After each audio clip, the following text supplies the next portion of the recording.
வணக்கம். உள்ளூர் நிகழ்வுகளை உள்ளது உள்ளபடி நேயர்களுக்கு வழங்கும் மாவட்ட முரசுக்கு உங்களை வரவேற்கின்றோம். முதலில் முக்கிய நிகழ்வுகளை பார்க்கலாம். கோபிச்செட்டிப்பாளையம் தொகுதிக்குட்பட்ட பகுதிகளில் 6 கோடி ரூபாய் செலவில் வளர்ச்சி திட்ட பணிகள். பள்ளி கல்வித்துறை அமைச்சர் செங்கோட்டையன் பூமி பூஜையிட்டு தொடக்கி வைத்தார். சீர்மரபினரை சீர்படுத்தப்பட்ட பழங்குடியினராக மாற்றுவது குறித்து நெல்லையில் ஆய்வுக் கூட்டம். இந்த மாத இறுதிக்குள் அரசுக்கு அறிக்கை அளிக்கப்படும் என அதிகாரிகள் தகவல். ஓமலூரில் கலப்படத்தில் ஈடுபட்ட வெள்ள தயாரிப்பு ஆலைகள். 12 ஆலைகளுக்கு 10 லட்சம் ரூபாய் அபராதம் விதித்து அதிகாரிகள் நடவடிக்கை.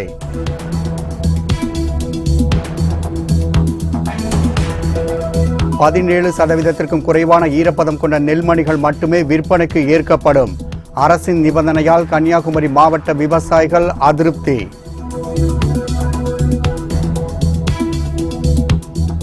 வறட்சியால் சத்தியமங்கலம் மைசூர் தேசிய நெடுஞ்சாலை வழியாக காடு விட்டு காடு மாறும் யானைகள் கூட்டம்.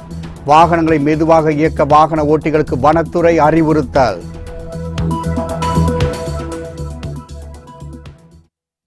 கோபிச்செட்டிப்பாளையம் தொகுதிக்குட்பட்ட 16 இடங்களில் 6 கோடி ரூபாய் செலவிலான வளர்ச்சி திட்டப் பணிகளை பள்ளி கல்வித்துறை அமைச்சர் செங்கோட்டையன் பூமி பூஜையுடன் தொடக்கி வைத்தார். ஈரோடு மாவட்டம் கோபிச்செட்டிப்பாளையம் தொகுதிக்குட்பட்ட பெரிய கோடிவேரி பேரூராட்சியில் 16 இடங்களில் தார் சாலைகள், வடிகால் வசதி கட்டிடப் பணிகள் உள்ளிட்ட வளர்ச்சி திட்டப் பணிகள் 6,55,00,000 ரூபாய் செலவில் மேற்கொள்ளப்பட உள்ளன. இதற்கான பூமி பூஜை விழாவில் தமிழக பள்ளி கல்வித்துறை அமைச்சர் செங்கோட்டையன் கலந்து கொண்டு பணிகளை தொடக்கி வைத்தார். தொடர்ந்து பொதுமக்களிடம் குறைகளை கேட்டறிந்த அமைச்சர் அவரிடமிருந்து பல்வேறு கோரிக்கை மனுக்களையும் பெற்றார். இதில் அதிமுக நிர்வாகிகள் உட்பட பலர் கலந்து கொண்டனர். கன்னியாகுமரி மாவட்டத்தில் 2 தாலுகா அலுவலகங்கள் புதிதாக திறக்கப்பட்டுள்ளன. கன்னியாகுமரி மாவட்டத்தில் உள்ள கிள்ளியூர், பத்மநாபபுரம் தொகுதிகளில் தாலுகா அலுவலகம் இல்லாததால் பல்வேறு சான்றிதழ் மற்றும் அரசு பதிவேடுகளில் தகவல்களை பதிவு செய்ய பல கிலோமீட்டர் தொலைவில் அமைந்துள்ள கல்குளம், விளமங்கோடு தாலுகா அலுவலகங்களையே அப்பகுதி மக்கள் நாடி வந்தனர். இந்நிலையில் மக்களின் சிரமத்தை போக்கும் வகையில் அரசு சார்பில் திருவட்டார் மற்றும் கிள்ளியூர் தொகுதிகளில் 2 தாலுகா அலுவலகம் புதிதாக அமைக்கப்பட்டுள்ளது. இதனை முதலமைச்சர் எடப்பாடி பழனிசாமி காணொலி காட்சி மூலம் திறந்து வைத்தார். அதே நேரத்தில் அலுவலக திறப்பு விழாவில் பங்கேற்ற மாவட்ட ஆட்சியர் பிரசாந்த் மு வடநேரே அலுவலக பணிகளை குத்துவிளக்கேற்றி தொடக்கி வைத்தார். இதனால் பொதுமக்கள் பெரும் மகிழ்ச்சி அடைந்துள்ளனர்.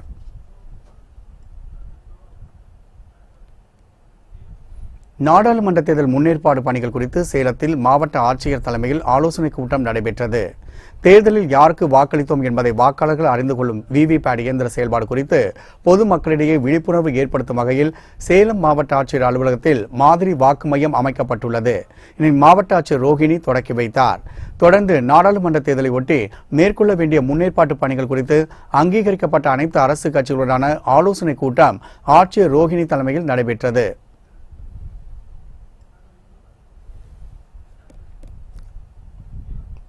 தமிழ்நாடு அரசு கால்நடை பராமரிப்புத்துறை சார்பில் நெல்லை அருகே 200 பயனாளிகளுக்கு கோழி குஞ்சுகள் வழங்கப்பட்டன.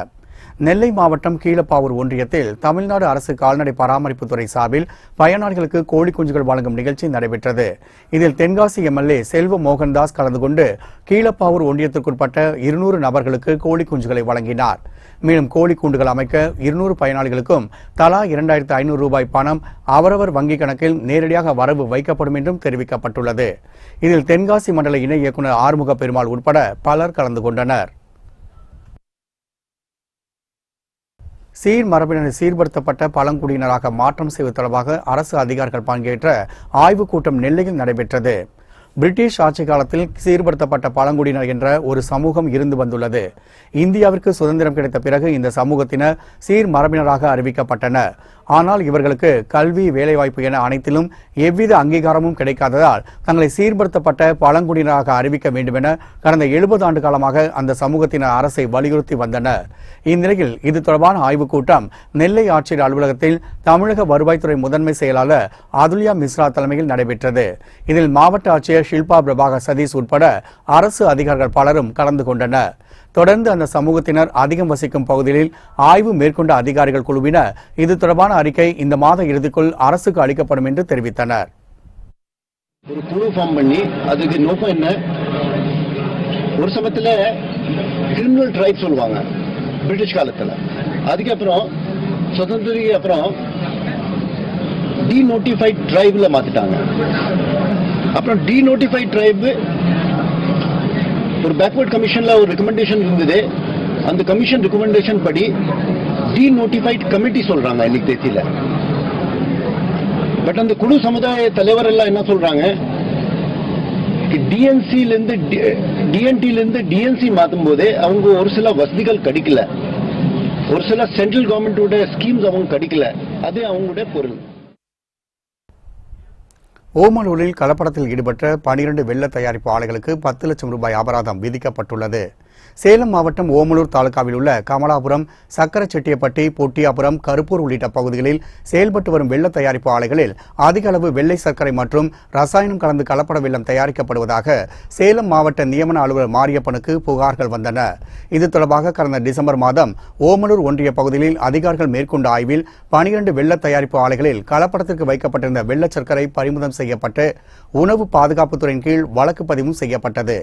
இந்நிலையில் இந்த வழக்கு மீது நீதிபதி தீர்வு அலுவலர் மேற்கொண்ட விசாரணையில் குற்றம் நிரூபமானதால் 12 ஆலைகளுக்கு தலா 5000 ரூபாய் வீதம் 60,000 ரூபாயும், ஆலைகளுக்கு சர்க்கரை விநியோகம் செய்த 4 வியாபாரிகளுக்கு தலா 2 லட்சம் ரூபாய் வீதம் 8 லட்சமும், ஒரு கரும்பு ஆலைக்கு 2 லட்சம் ரூபாய் என மொத்தம் 10,60,000 ரூபாய் அபராதம் விதிக்கப்பட்டுள்ளது. சீர்காழி அருகே தனியார் அமைப்புகள் ஆக்கிரமித்திருந்த கோவிலுக்கு சொந்தமான இடங்களை இந்து அறநிலையத்துறை அதிகாரிகள் மீட்டுள்ளனர். நாகை மாவட்டம் சீர்காழியில் அமைந்துள்ளது பழமை வாய்ந்த நாகேஸ்வரமுடையார் கோவில். இந்த கோவிலுக்கு சொந்தமான இடம் பல ஆண்டுகளுக்கு முன்பு ராமச்சந்திரன் என்பவருக்கு வாடகைக்காக விடப்பட்டிருந்தது. இந்நிலையில் கோவில் நிர்வாகத்திற்கு முறையாக வரி செலுத்தாமல் இருந்து வந்த ராமச்சந்திரன் மற்ற நபர்களுக்கு அதனை வாடகைக்கு விட்டுள்ளார். இதையறிந்த கோவில் நிர்வாகம் நீதிமன்றத்தில் வழக்கு தொடர்ந்தது. இந்த வழக்கில் தீர்ப்பளித்த நீதிமன்றம் கோவில் இடத்தை நிர்வாகத்திடம் ஒப்படைக்க வேண்டும் என்று ராமச்சந்திரனுக்கு உத்தரவு பிறப்பித்தது. இதனையடுத்து ஆக்கிரமிப்பு கடைகளை இந்து சமய அறநிலையத்துறை அதிகாரிகள் அகற்றினர். கோடை மலர் கண்காட்சிக்காக ஏற்காடு அண்ணா பூங்காவில் மலர் விதைகள் நடும் பணி தீவிரமடைந்துள்ளது. சேலம் மாவட்டத்தில் உள்ள ஏற்காடு தமிழகத்தின் பிரதான சுற்றுலா தலங்களில் ஒன்றாக திகழ்கின்றது. இங்கு ஆண்டுதோறும் கோடை காலங்களில் நடைபெறும் கோடை விழா மற்றும் மலர் கண்காட்சிக்கான சுற்றுலா பயணிகளின் கூட்டம் அலைமோதும்.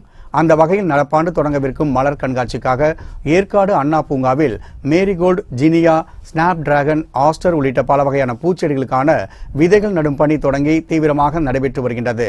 கிட்டத்தட்ட 21 வகையான பூச்செடி விதைகள் நடப்பட்டுள்ளதால் நிகழ்வாண்டு மலர் கண்காட்சி சுற்றுலா பயணிகளின் கண்களுக்கு விருந்தளிக்கும் வகையில் அமையும் என்பது எதிர்பார்க்கப்படுகின்றது. புல்வாமா தாக்குதலில் உயிர்நீத்த ராணுவ வீரர்களுக்கு சிவகாசியில் ஆட்டோ தொழிலாளர்கள் மௌன ஊர்வலம் நடத்தி அஞ்சலி செலுத்தினர். ஜம்மு காஷ்மீர் புல்வாமாவில் கடந்த 14ஆம் தேதி நடந்த பயங்கரவாத தாக்குதலில் மத்திய பாதுகாப்பு படை வீரர்கள் பலர் உயிரிழந்தனர். அவர்களுக்கு அஞ்சலி செலுத்தும் விதமாக விருதுநகர் மாவட்டம் சிவகாசியில் ஆட்டோ தொழிலாளர்கள் சார்பில் மௌன ஊர்வலம் நடைபெற்றது. இந்நிகழ்வின் போது கைகளில் மெழுகுவர்த்தி ஏந்தியபடி நகரின் முக்கிய வீதிகளின் வழியாக மௌன ஊர்வலம் வந்த ஆட்டோ ஓட்டுநர்கள் சிவகாசி பேருந்து நிலையத்தில் வைக்கப்பட்டிருந்த ராணுவ வீரர்களின் திருவுருவ படத்திற்கு மெழுகுவர்த்தி வைத்தும் மலர் தூவியும் அஞ்சலி செலுத்தினர். சேலம் மாவட்டம் எடப்பாடியில் அப்துல் கலாம் அறக்கட்டளை மற்றும் பல்வேறு அமைப்புகளை சார்ந்த 200க்கும் மேற்பட்டோர் மௌன ஊர்வலம் வந்து பயங்கரவாத தாக்குதலில் உயிரிழந்த வீரர்களுக்கு மெழுகு தீபம் ஏற்றி அஞ்சலி செலுத்தினர். ஜம்மு காஷ்மீரில் பயங்கரவாத தாக்குதலில் உயிரிழந்த ராணுவ வீரர்களுக்கு பெட்ரோலிய முகவர்கள் கூட்டமைப்பினர் பெட்ரோல் விற்பனை நிறுத்தி மரியாதை செய்தனர். கன்னியாகுமரி மாவட்டத்தில் உள்ள அரசு கொள்முதல் நிலையங்களில் 17% குறைவான ஈரப்பதம் கொண்ட நெல்மணிகள் மட்டுமே கொள்முதல் செய்யப்படும் என தெரிவிக்கப்பட்டதால் நெல்மணிகளை விற்க முடியாமல் விவசாயிகள் தவித்து வருகின்றனர். கன்னியாகுமரி மாவட்டத்தில் தாளாக்குடி, தேரூர், திருப்பதி சாரம் உள்ளிட்ட சுற்றுவட்டார பகுதிகளில் சுமார் 20,000 ஏக்கர் பரப்பளவில் கும்பைப்பூ பருவநெல் சாகுபடி செய்யப்பட்டுள்ளது. தற்போது நெல் சாகுபடி முடிந்து அறுவடை பணிகள் தீவிரமாக நடைபெற்று வருகின்றன. இங்கு அறுவடை செய்யப்படும் நெல் மூட்டைகள் திருப்பதி சாரம், தாளாக்குடி உள்ளிட்ட 7 அரசு கொள்முதல் நிலையங்களில் விற்பனை செய்யப்படுகின்றன. இந்நிலையில் அரசு கொள்முதல் நிலையங்களில் நெல்களை குவிண்டாலுக்கு 1,700 ரூபாய்க்கு விற்பனை செய்யலாம் எனவும், ஆனால் அதற்கு நெல்லின் ஈரப்பதம் 17%க்கும் குறைவாக இருக்க வேண்டும் என அரசு பல நிபந்தனைகளை முன்வைத்துள்ளது. இது குமரி மாவட்ட விவசாயிகளிடையே பெரும் அதிருப்தியை ஏற்படுத்தியுள்ளது. கன்னிபோகம், கும்பபோகம் என 2 போக பாசனம் நடைபெற்று அறுவடைக்கு தயாராகிட்டு இருக்கு. கன்னியாகுமரி மாவட்டத்தில் பொறுத்தளவில் புரட்டாசி, ஐப்பசி காலகட்டங்களில் அறக்கூடியது கன்னிபோக பாசனம்னும், மாசி பங்குனியில் அறுவடையாகிற பாசனம் கும்பபோக பாசனம்னு பழங்காலம் தொட்டே நம்ம நடைமுறையில் நடந்துகிட்டு இருக்கோம். ஆனால் இப்பொழுது கும்பபோக பாசனம் அறுவடைக்கு தயாராகிட்டு இருக்கு. விவசாயிகள் 6 மாதம் மழை இன்றைக்கி பயிரேற்றி மழையிலையும் வெயிலையும் காயப்பட்டு இன்றைக்கி அறக்க முடியாத சூழ்நிலைக்கு மழையினால் பாதிக்கப்பட்டிருக்கிறாங்க. இதே நேரத்தில் எந்த இடங்களிலுமே ஈரப்பதம் இருக்க தான் செய்யும். ஆனால் விவசாயிகள் கன்னியாகுமரி மாவட்டத்தில் 7 விற்பனை நிலையம் திறந்திருக்காங்க. அதில் தாளாக்குடி 1, பூதப்பாண்டி, சுசீந்திரம், தேரூர் இப்படி 7 விற்பனை நிலையம் விவசாயிகள் நலன் கருதி அரசு திறந்திருக்கு. ஆனால் அவங்க தஞ்சாவூர் மாவட்டம், திருவாரூர் மாவட்டத்தில் உடைய ஈரப்பதத்தை கணக்காக்கி அதே சதவீதம் 17% இங்கே எதிர்பார்க்குறாங்க. இதே சதவீதம் நம்ம 17% நம்ம எடுத்தால் விவசாயிகளுக்கு எந்த நெல்லும் விற்பனை ஆகாது. தமிழகத்தின் பிற மாவட்டங்களை ஒப்பிடுகையில் குமரி மாவட்டத்தில் அறுவடை செய்யப்படும் நெல்லின் ஈரப்பதம் 22%க்கும் அதிகமாகவே இருக்கும் என கூறும் விவசாயிகள் அரசின் இந்த நிபந்தனையால் அரசு கொள்முதல் நிலையங்களில் நெல்களை வாங்க மறுப்பதாக வேதனை தெரிவிக்கின்றனர். 20% ஈரப்பதத்துக்கு மேல் எடுத்தாதான் விவசாயிகளுக்கு பிரயோஜனப்படும். அதனால விவசாயிகளின் மேல் நலன் கொண்டு அரசு விற்பனை நிலையத்தில் கொள்முதல் விலையை ஒரே சீராக நிர்ணயம் செய்தும் விவசாயிகள் நலன் கருதி 20%க்கு மேலு ஈரப்பதத்தை எடுக்கலான்னு சொல்லியும் அரசு ஆணை பிறப்பித்தாதான் விவசாயிகள் தப்ப முடியும். இல்லைன்னா அடிமாட்டு விலைக்கு இடைத்தரகர்களுக்கு அவங்க வச்ச விலைக்கு நம்ம கொடுத்தாகணும். இன்னைக்கு குவிண்டால் விலைக்கு குவிண்டால் ஒன்றுக்கு 1750 ரூபா வரை இன்னைக்கு அரசு நிர்ணயம் செய்திருக்கு. ஆனால் எங்கள் விவசாயிகளை பொறுத்தவரையில் இடைத்தரகர்கள் வைக்கிறதான் விலை 1000 ரூபாய்க்கு கீழே 900, 1100 இப்படி தான் நாங்கள் கொடுத்துட்டு இருக்கோம். அதனால் விவசாயம் நங்கருதி அரசு ஒரே சீராக விலை நிர்ணயம் செய்து எல்லா விவசாயம். இதனால் தனியாருக்கு நெல்மணிகளை குவிண்டாலுக்கு வெறும் 900 ரூபாய் வீதம் அடிமாட்டு விலைக்கு விற்று வருவதாக கவலை தெரிவிக்கும் விவசாயிகள் அரசின் இந்த அறிவிப்பால் தங்களின் வாழ்வாதாரம் பெருமளவில் பாதிக்கப்பட்டுள்ளதாக குமுறுகின்றனர். 5 ஏக்கர் பயிர் இருக்கு. எனக்கு எந்த பயிருமே சொந்த நிலம் கிடையாது. எனக்கு எல்லாமே குத்தகை தான். குத்தகை பயிர் வச்சு நான் கும்பப்பூ பயிர் வச்சு வந்துகிட்டு இருக்கேன். எந்த காரணம் கொண்டும் அறக்க முடியாமலே ஆகுது. அதுவே அறுத்து கொண்டு வந்திருந்தாலும் இவங்க கவர்மெண்ட் கேட்குற விலைக்கு கொடுக்க முடியாது. காரணம் அவங்க கேட்குற சதவீதம் இங்கே கிடையாது. கன்னியாகுமரி மாவட்டம் கிடைக்கவே செய்யாது. அது போகவும் பட்டாச்சிட்டா அடங்கல் கேட்டு அவங்க கமிட்டியில் வைக்கிறதுக்கு கிடைக்கும் பட்டாச்சிட்டா அடங்கல் எல்லாமே கேட்குறாங்க. இவங்களுக்கு வயக்காரங்க இவங்களுக்கு தருவதில்லை. குத்தகைதாரரும் தர போகிறது இல்லை. தந்துக்கிட மாட்டாங்க. அவங்களுக்கு சொந்த நிலம் எங்களுக்கு ஆகிரும் சொல்லி 15 பேர் தரமாட்டாங்க.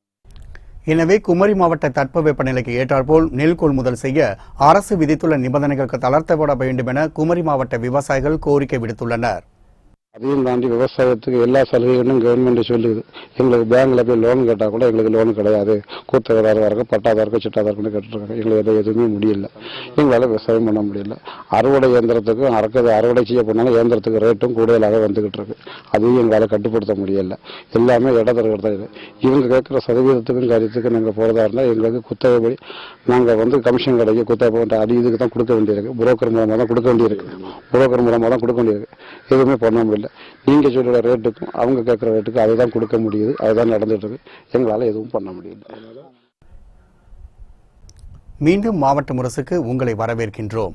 தான்தோன்றி மலையில் தென் திருப்பதி என்று அழைக்கப்படும் கல்யாண வெங்கட்ரமண சுவாமி திருக்கோவில் நடைபெற்ற தேரோட்ட விழாவில் ஏராளமான பக்தர்கள் கலந்து கொண்டு தேரினை வடம் பிடித்து இழுத்தனர். கரூர் மாவட்டம் தான்தோன்றி மலையில் தென் திருப்பதி என்று அழைக்கப்படும் கல்யாண வெங்கட்ரமண சுவாமி கோவில் அமைந்துள்ளது. இக்கோவிலில் மாசிமக திருவிழா கடந்த 12ஆம் தேதி கொடியேற்றத்துடன் தொடங்கி நடைபெற்று வருகிறது. இந்நிலையில் இவ்விழாவின் முக்கிய நிகழ்வுகள் ஒன்றான திருத்தேரோட்டம் விழா வெகு விமர்சையாக நடைபெற்றது. இதனையொட்டி வெங்கட்ரமனுக்கு சிறப்பு அபிஷேக பூஜைகள் நடைபெற்றன. இதனைத் தொடர்ந்து சிறப்பு அலங்காரத்தில் ஸ்ரீதேவி பூதேவியுடன் கல்யாண வெங்கட்ரமண சுவாமி திருத்தேரில் எழுந்தருளி பக்தர்களுக்கு காட்சியளித்தார். இதையடுத்து நடைபெற்ற தேரோட்டத்தை போக்குவரத்து துறை அமைச்சர் MR விஜயபாஸ்கர் வடம் பிடித்து துவக்கி வைத்தார். நகரின் முக்கிய வீதிகளின் வழியாக வலம் வந்த சுவாமியை ஏராளமான பக்தர்கள் தரிசனம் செய்தனர்.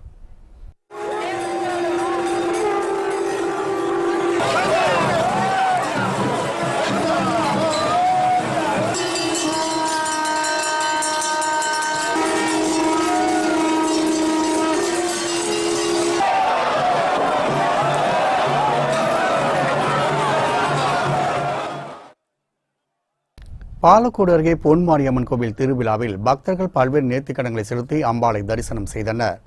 தருமபுரி மாவட்டம் பாலக்கோடு அடுத்த ஸ்ரீபுதூர் கிராமத்தில் பழமை வாய்ந்த பொன்மாரியம்மன் கோவில் அமைந்துள்ளது. இக்கோவிலின் மாசி திருவிழா கொடியேற்றத்துடன் தொடங்கி நடைபெற்று வருகின்றது. இந்நிலையில் விழாவின் முக்கிய நிகழ்வுகள் ஒன்றாக வாழைத்தோட்டம், கடமனை, கோடியூர், பாலக்கோடு உள்ளிட்ட 18 கிராம மக்கள் மற்றும் வெளிமாநில பக்தர்கள் ஆயிரக்கணக்கானோர் பால்குடம் எடுத்தும் அழகு குத்தியும் ஆகாய விமானத்தில் தொங்கியபடியும் ஊர்வலமாக வந்து அம்பாளுக்கு நேர்த்திக்கடன் செலுத்தினர். இந்நிகழ்வின் போது ஏராளமான பக்தர்கள் அம்மன் மற்றும் காளி வேடமடைந்து வந்து காண்போரை பக்தி பரவசத்தில் ஆழ்த்தினர்.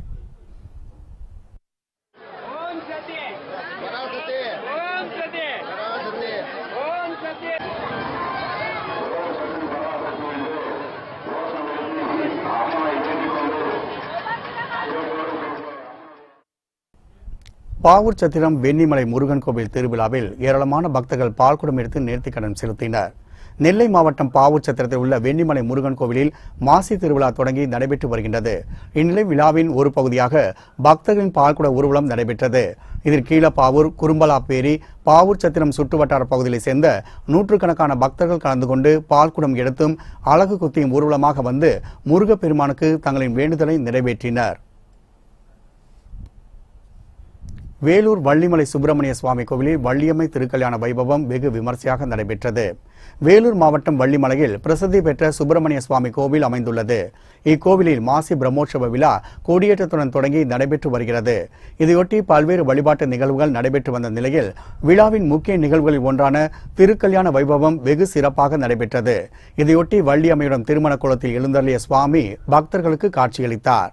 பின்னர் மங்கள வாத்தியங்களுடன் பூசாரிகள் வேத மந்திரங்களை ஓத திருக்கல்யாணம் நடைபெற்றது. இதில் திரளான பக்தர்கள் கலந்து கொண்டனர்.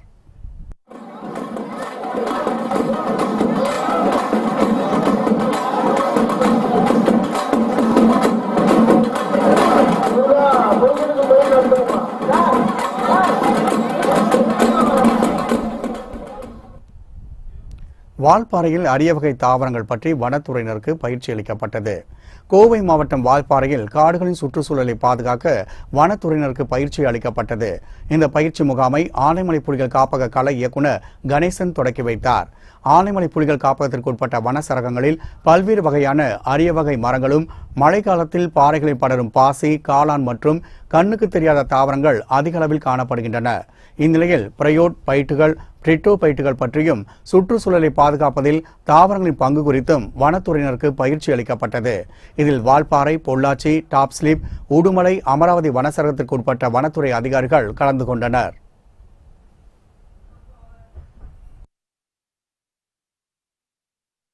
ஸ்ரீவில்லிபுத்தூர் அருகே வத்திராயிருப்பு வில்வராயன் கண்மாய் கரையில் சீரமைக்கும் பணியின் போது கிடந்த 11 அடி நீளமுள்ள மலைப்பாம்பை தீயணைப்பு படையினர் பிடித்து வனத்துறை அதிகாரிடம் ஒப்படைத்தனர். விருதுநகர் மாவட்டம் ஸ்ரீவில்லிபுத்தூர் அடுத்த வத்திராயிருப்பு வில்வராயன் கண்மாய் கரையில் சீரமைக்கும் பணிகள் கடந்த சில நாட்களாக நடைபெற்று வருகின்றது.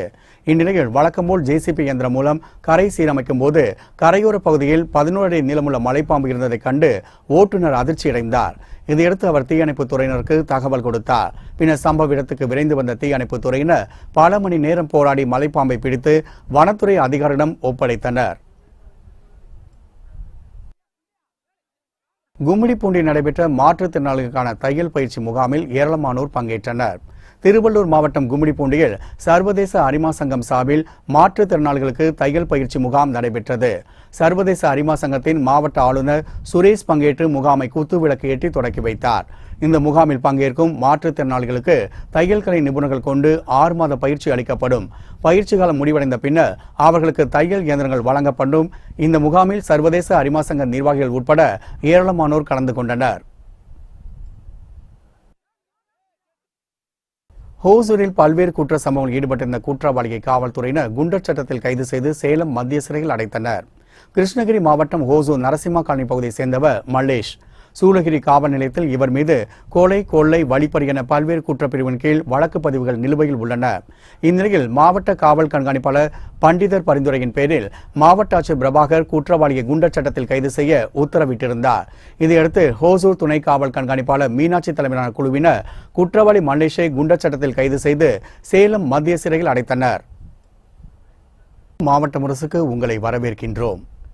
கடும் வறட்சி காரணமாக காட்டை விட்டு வெளியேறும் யானைகள் சத்தியமங்கலம் மைசூர் தேசிய நெடுஞ்சாலை உலா வர தொடங்கியுள்ளன. ஈரோடு மாவட்டம் சத்தியமங்கலம் மைசூர் தேசிய நெடுஞ்சாலை உள்ள புலிகள் காப்பகத்தில் யானை, புலி, சிறுத்தை என பல வகையான விலங்குகள் வசித்து வருகின்றன. என அருகாமையில் அதிகளவு மூங்கில் மரங்களை கொண்ட ஆசனூர் வனப்பகுதி அமைந்துள்ளது.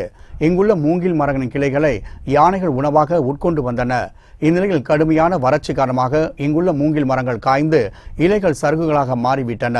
இதனால் யானைகளுக்கு கடுமையான தீவன தட்டுப்பாடு ஏற்பட்டுள்ளதால் தீவனம் மற்றும் தண்ணீர் தேடி யானைகள் கூட்டம் கூட்டமாக சத்தியமங்கலம் மைசூர் தேசிய நெடுஞ்சாலையை சரளமாக கடந்து செல்கின்றன. பகல் நேரத்திலேயே சர்வசாதாரணமாக யானைகள் வலம் வருவதால் வாகன ஓட்டிகள் மித வேகத்தில் வாகனங்களை இயக்குமாறு வனத்துறையினர் அறிவுறுத்தியுள்ளனர். ஆத்தூர் அருகே நடைபெற்ற அதிமுகவின் 2ஆம் ஆண்டு சாதனை விளக்க பொதுக்கூட்டத்தில் ஏராளமானோர் பங்கேற்றனர். சேலம் மாவட்டம் ஆத்தூர் அருகே பெத்தநாயக்கன்பாளையம் பேரூராட்சியில் ஜெயலலிதாவின் 71வது பிறந்தநாள் விழா மற்றும் தமிழக அரசின் 2ஆம் ஆண்டு சாதனை விளக்க பொதுக்கூட்டம் நடைபெற்றது. மாநில முன்னாள் கூட்டுறவு வங்கி தலைவர் இளங்கோவன் தலைமையில் நடைபெற்ற இந்த கூட்டத்தில் அரசின் பல்வேறு சாதனைகள் குறித்து மக்களுக்கு விரிவாக எடுத்துரைக்கப்பட்டது. தொடர்ந்து ஏழை எளிய மக்களுக்கு நலத்திட்ட உதவிகள் வழங்கப்பட்டன. இதில் அதிமுக நிர்வாகிகள் உட்பட பலர் கலந்து கொண்டனர். சேலத்தில் நடைபெற்ற பள்ளி மாணவ மாணவிகளுக்கான குழந்தைகள் திரைப்பட திருவிழாவை மாவட்ட ஆட்சியர் ரோஹிணி தொடக்கி வைத்தார். சேலத்தில் இந்திய குழந்தைகள் திரைப்பட சங்கம் மற்றும் சேலம் மாவட்ட நிர்வாகம் சார்பில் பள்ளி மாணவ மாணவிகளுக்கான திரைப்பட திருவிழா நடைபெற்றது. மாவட்ட ஆட்சியர் ரோஹிணி பங்கேற்று திரைப்பட திருவிழாவை தொடக்கி வைத்தார். இதில் 6ஆம் வகுப்பு முதல் 9ஆம் வகுப்பு வரை படிக்கும் மாணவர்களுக்கு நன்னெறிகளை போதிக்கும் வகையில் திரைப்படங்கள் திரையிடப்பட்டன. இதில் ஏராளமான மாணவ மாணவிகள் கலந்து கொண்டனர். அரூர் சேலம் தேசிய நெடுஞ்சாலை உள்ள பள்ளங்களை சீரமைக்கும் பணியில் கல்லூரி மாணவர்கள் ஈடுபட்டனர். தருமபுரி மாவட்டத்தில் குண்டும் குழியுமாக உள்ள அரூர் சேலம் நெடுஞ்சாலையால் வாகன ஓட்டிகள் மற்றும் பொதுமக்கள் பெரும் அவதிக்குள்ளாகி வந்தனர். இந்நிலையில் பொதுமக்களின் இன்னல்களை களையும் நோக்கில் களமிறங்கிய தனியார் பாலிடெக்னிக் கல்லூரியை சேர்ந்த நாட்டு நலப்பணி திட்ட மாணவ மாணவிகள் அரூர் சேலம் தேசிய நெடுஞ்சாலையில் குண்டும் குழியுமாக உள்ள சுமார் 60க்கும் மேற்பட்ட சாலைகளை சீரமைக்கும் பணியில் ஈடுபட்டனர். மாணவர்களின் இந்த சேவை மனப்பான்மைக்கு பல தரப்பிலிருந்தும் பாராட்டுகள் குவிந்து வருகின்றன. களியக்காவிளை தேர்வுநிலை பேரூராட்சியில் குப்பைகள் தரம் பிரிக்காமல் கொட்டப்படுவதால் தொற்றுநோய் பரவும் அபாயம் ஏற்பட்டுள்ளது. கன்னியாகுமரி மாவட்டம் களியக்காவிளை பகுதிகளில் பேரூராட்சிக்குட்பட்ட பகுதியில் உள்ள வளமீட்பு பூங்காவில் குப்பைகள் தரம் பிரித்து கொட்டப்படுகின்றது. இதனால் சுற்றுச்சூழல் பாதிப்பு ஏற்படாத வண்ணம் இருந்தன. இந்நிலையில் கடந்த சில நாட்களாக பேரூராட்சி நிர்வாகத்தின் அலட்சியம் காரணமாக ஊழியர்கள் மக்கும் குப்பை மக்காத குப்பை என தனித்தனியாக பிரிக்காமல் கொட்டுகின்றனர். இதனால் பூங்காவில் தேங்கி கிடக்கும் பல ஆயிரம் டன் குப்பைகளால் துர்நாற்றம் வீசி தொற்றுநோய் பரவும் அபாயம் ஏற்பட்டுள்ளது. இந்நிலையில் வளமீட்பு பணிகளை மேற்கொண்டு குப்பைகளை அகற்றுமாறு மாவட்ட நிர்வாகத்திற்கு பொதுமக்கள் கோரிக்கை விடுத்துள்ளனர். ஸ்ரீவில்லிபுத்தூர் அருகே செண்பகத்தோப்பு பேயநாற்று ஓடையில் 35 மதிக்கத்தக்க ஆண் சடலம் அழுகிய நிலையில் கண்டெடுக்கப்பட்டது. விருதுநகர் மாவட்டம் ஸ்ரீவில்லிபுத்தூர் அருகே செண்பகத்தோப்பு பேயநாற்று ஓடையில் சடலம் ஒன்று கிடப்பதாக காவல்துறைக்கு தகவல் கிடைத்தது. தகவல் அறிந்து சம்பவ இடத்திற்கு சென்ற காவல்துறையினர் பார்த்தபோது அங்கு தலையில் டார்ச் லைட்டுடன் 35 மதிக்கத்தக்க ஆண் சடலம் அழுகிய நிலையிலும் அருகில் தலையில்லாமல் மிலா என்ற மான் வகையும் கிடைத்தது. பின் அங்கு நடத்திய சோதனையில் சடலத்தின் சட்டை பயிர்ந்த ஓட்டுநர் உரிமம் கைப்பற்றப்பட்டது. உரிமத்தை வைத்து காவல்துறையினர் நடத்திய விசாரணையில் இறந்தவர் ஸ்ரீவில்லிபுத்தூர் பாஜக நகர தலைவர் தம்பி கணேசன் என்பது தெரிய வந்தது. பின்னர் பிரேதத்தை கைப்பற்றிய மம்சாபுரம் காவல்துறையினர் இது கொலையா அல்லது வேட்டையாடும் போது இறந்துள்ளாரா என்ற கோணத்தில் விசாரணை மேற்கொண்டு வருகின்றனர். நாமக்கல்லில் நடைபெற்ற மது பழக்கம் மற்றும் போதைப் பொருட்களுக்கு எதிரான விழிப்புணர்வு பேரணியை மாவட்ட ஆட்சியர் ஆசியா மரியம் தொடக்கி வைத்தார். நாமக்கல்லில் மதுவிலக்கு ஆயத்தீர்வைத்துறை சார்பில் மது பழக்கம் போதைப் பொருள் மற்றும் கள்ளச்சாராயத்திற்கு எதிரான விழிப்புணர்வு பேரணி நடைபெற்றது. மாவட்ட ஆட்சியர் ஆசியா மரியம் பங்கேற்று பேரணியை கொடியசைத்து தொடக்கி வைத்தார். இதில் ஏராளமான கல்லூரி மாணவிகள் கையில் பதாகைகளை ஏந்தியும் முழக்கங்களை எழுப்பியும் ஊர்வலமாக சென்றனர். இந்த விழிப்புணர்வு பேரணியில் சார் ஆட்சியர் கிராந்திகுமார் உட்பட ஏராளமானோர் கலந்து கொண்டனர். கடலூரில் நடைபெற்று வரும் மண்டல அளவிலான விளையாட்டுப் போட்டியை மாவட்ட ஆட்சியர் அன்புச்செல்வன் தொடக்கி வைத்தார். கடலூர் அண்ணா விளையாட்டு அரங்கில் வேலைவாய்ப்பு மற்றும் பயிற்சித்துறை சார்பில் மண்டல அளவிலான விளையாட்டுப் போட்டிகள் நடைபெற்று வருகின்றன. மாவட்ட ஆட்சியர் அன்புச்செல்வன் பங்கேற்று விளையாட்டுப் போட்டியை தொடக்கி வைத்தார். முன்னதாக தேசிய கொடி ஏற்றி வைத்த அவர் விளையாட்டு வீரர்களின் அணிவகுப்பு மரியாதையும் ஏற்றுக்கொண்டார். இதில் கால்பந்து, கூடைப்பந்து, கபடி உள்ளிட்ட போட்டிகள் நடைபெற்று வருகின்றன. இதில் ஏராளமான மாணவ மாணவிகள் கலந்து கொண்டனர். நாமக்கல் நகராட்சி உயர்நிலைப் பள்ளியில் பெற்றோர்கள் மற்றும் தனியார் தொண்டு நிறுவனம் சார்பில் கல்வி சீர் வழங்கும் நிகழ்ச்சி நடைபெற்றது. நாமக்கல்லின் நகராட்சி உயர்நிலைப் பள்ளி ஒன்று செயல்பட்டு வருகின்றது. இப்பள்ளியில் பொதுமக்கள் மற்றும் தனியார் தொண்டு நிறுவனம் சார்பில் கல்வி சீர் வழங்கும் நிகழ்ச்சி நடைபெற்றது. இதில் மாணவிகளுக்கு தேவையான நோட்டு புத்தகங்கள், எழுது பொருட்கள், மரக்கன்றுகள், தண்ணீர் குடம் உள்ளிட்ட பல்வேறு பொருட்கள் சீர்வரிசையாக மேள தாளங்கள் முழங்க நகரின் முக்கிய வீதிகளின் வழியாக ஊர்வலமாக கொண்டுவரப்பட்டு பள்ளி தலைமை ஆசிரியரிடம் வழங்கப்பட்டது. இந்நிகழ்ச்சியில் நாமக்கல் சட்டமன்ற உறுப்பினர் பாஸ்கர், பெற்றோர்கள் உட்பட பலரும் கலந்து கொண்டனர்.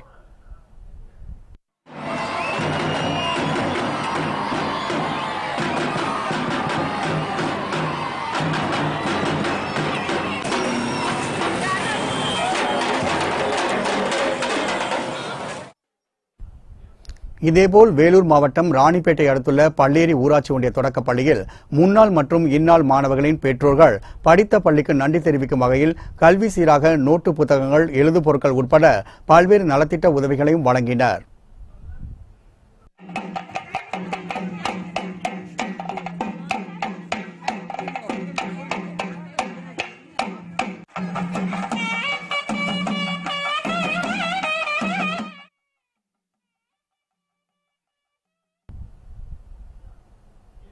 தனித்திறனை ஊக்குவிக்கும் வகையில் நாகர்கோவில் நடைபெற்ற விளையாட்டுப் போட்டிகளில் கல்லூரி மாணவ மாணவியர் ஆர்வமுடன் பங்கேற்றனர்.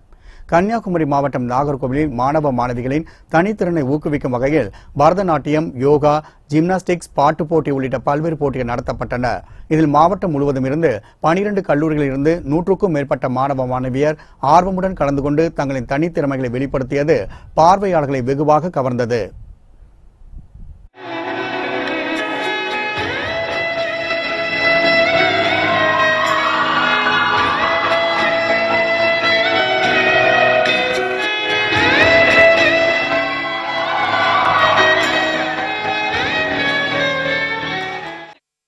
கவர்மெண்ட் ஆயுர்வேதா மெடிக்கல் காலேஜ்லேருந்து வரேன். இங்கே Rotary Club of Nagercoil Gems நடத்தின இன்டர் காலேஜ் மீட்டில் வந்து பார்ட்டிசிபேட் பண்ணேன். யோகா டான்ஸ் வந்து பெர்ஃபார்ம் பண்ணேன் டேலண்ட் ஷோவில். அதுக்கு ப்ரைஸ் கிடைக்கும்னு நம்புகிறேன். நான் வந்து 15 இயர்ஸாக யோகா வந்து பண்ணிகிட்ருக்கேன். ஸ்கூலில் ஃபஸ்ட் ஸ்டாண்டர்ட் படிக்கும் போதுலேருந்து இப்போ ஃபைனல் இயர் வந்து பண்ணுறேன். நான் பெர்ஃபார்ம் பண்ணது நட்ராஜஸ்னா, திருவிக்ரமஸ்னா, ஹேண்ட் பேலன்ஸ், ஃபார்வர்ட், பேக்வர்ட், அந்த மாதிரி எல்லா வேரியேஷன்ஸுமே பண்ணேன்.